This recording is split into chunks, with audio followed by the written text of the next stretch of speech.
నమస్తే.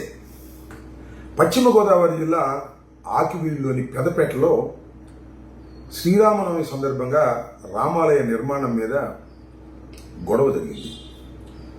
సాక్షాత్తు deputy speaker త్రిపులారి గారి మీద దాడి చేసేటటువంటి ప్రయత్నం కూడా జరిగింది.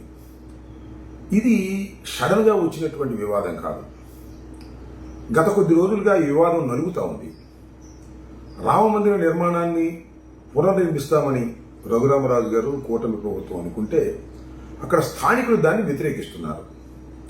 ఈ వ్యతిరేకతలో శ్రీరామనవమి సందర్భంగా త్రిపులారి గారు పోలీస్ బందోబస్తు వెళితే అక్కడ స్థానికులు ఆగ్రహించి ఆయన మీద దాడి చేసే ప్రయత్నం చేశారు. అంటే దీనిలో మనం గమనించవలసింది ఏంటంటే పోలీసు యంత్రాంగం ఇక్కడ విఫలమైందని నేను భావిస్తున్నాను. ఎందుకంటే ఇది సడన్గా వచ్చినటువంటి తగాదా కాదు. అంతకు ముందు కూడా దీని మీద వాద ప్రతివాదాలు జరుగుతున్నాయి. అక్కడ స్థానికులు ఎందుకో కట్టొద్దంటున్నారు, ఈయన కడతానంటున్నారు. దీని మధ్యన ఘర్షణ స్వభావం, శ్రీరామనవమి రోజున వీళ్ళు ప్రత్యేకంగా వెళ్ళటం, వాళ్ళు ఆల్రెడీ ప్రిపేర్ అయి ఉండటం, ఇవన్నీ కూడా పోలీసులు ఎందుకు నివారించలేకపోయారనేది ఇక్కడ ప్రశ్న. ఈ ప్రశ్నకు సమాధానం చెప్పవలసింది హోంమంత్రి గారు, రాష్ట్ర ప్రభుత్వం. పోలీసు యంత్రాంగం పూర్తిగా విఫలమైపోతుంది రాష్ట్రంలో ఏ ప్రాంతం చూసినా కూడా. దేనికంటే అసమర్థుల్ని పోస్టుల్లో వేస్తున్నారు, సమర్థుల్ని నాన్ ఫోకల్కి పంపిస్తున్నారు. ఇది జరుగుతున్నటువంటి విషయం. ఈ వివాదాన్ని పక్కన పెడితే ఈ వివాదంలో వాస్తవాలేంటి, అవాస్తవాలేంటి, ఏం జరుగుతుంది, ఏమిటి అనే దాని గురించి మనం కాసేపు పక్కన పెడదాం.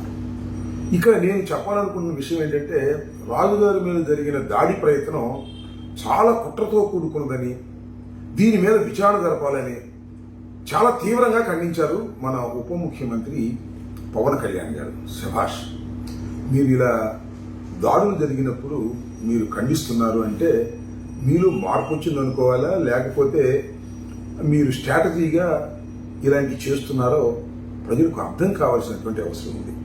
ఎందుకని నేను అంటున్నానంటే పవన్ కళ్యాణ్ గారు ఆయన చెప్పిన మాటలు, అధికారంలోకి రాకముందు, అధికారంలోకి వచ్చిన తర్వాత ఆయన చెప్పిన మాటలు ఉన్నాయే, చాలా అద్భుతమైన గూడికలు అందించారు ఆయన.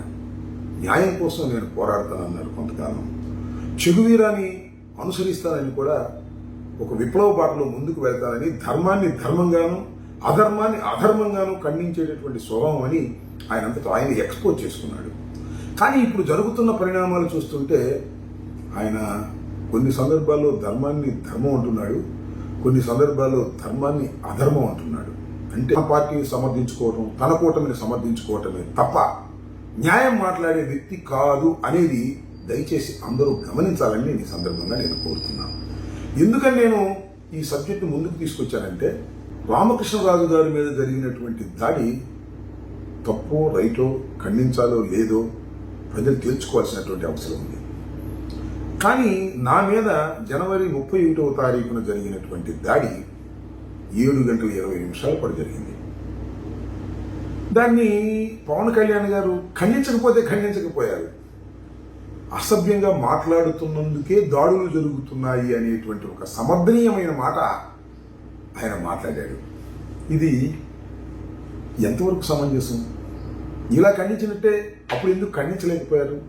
మీరు ఒకసారి చూసినట్లయితే కూటమిలో ఉన్నటువంటి బాధ్యత కలిగిన వ్యక్తులు కూడా నా దాడిని ఖండించారు ఏదో ఒక రూపంలో. ఉదాహరణకి సృజనా చౌదరి గారు, ఆయన కేంద్ర మంత్రిగా చేశారు, ప్రస్తుతం భారతీయ జనతా పార్టీ శాసనసభ్యుడిగా ఉన్నారు. ఆయన ట్వీట్ చేశారు, ఏమని? దూషించడం తప్పు, అదేవిధంగా దాడులు చేయటం కూడా తప్పు అని ఖండించాడు. ఆ మాత్రం కూడా మీకు జ్ఞానం లేదు అంటే నాకు బాధగా ఉంటుంది. అంతేకాదు విష్ణుకుమార్ రాజు గారు, ఆయన కూడా దాడుల్ని ఖండించాలి అన్నారు. వీళ్ళిద్దరు కూడా కూటమిలో సభ్యులు, నీలాగానే తెలుగుదేశాన్ని సమర్థిస్తున్న వారు. వాళ్ళిద్దరూ ఖండించారే, వాళ్ళిద్దరికి ఉన్న స్వేచ్ఛ నీకు ఎందుకు లేకపోయింది అనేది ఇక్కడ పాయింట్.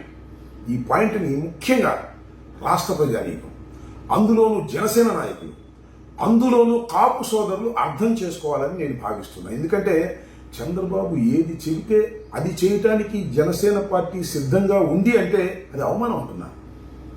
పవన్ కళ్యాణ్ గారు కూడా చంద్రబాబు నాయుడు గారు ఏం చెబితే అది చేయడానికి సిద్ధంగా ఉంటే అసలు ఇండివిజువల్ ఎక్కడుంది, నీ సొంత పార్టీ అని అనుకోవడానికి అవకాశం ఎక్కడుందనేది ప్రజలు ఆలోచించమని కోరుతున్నాను.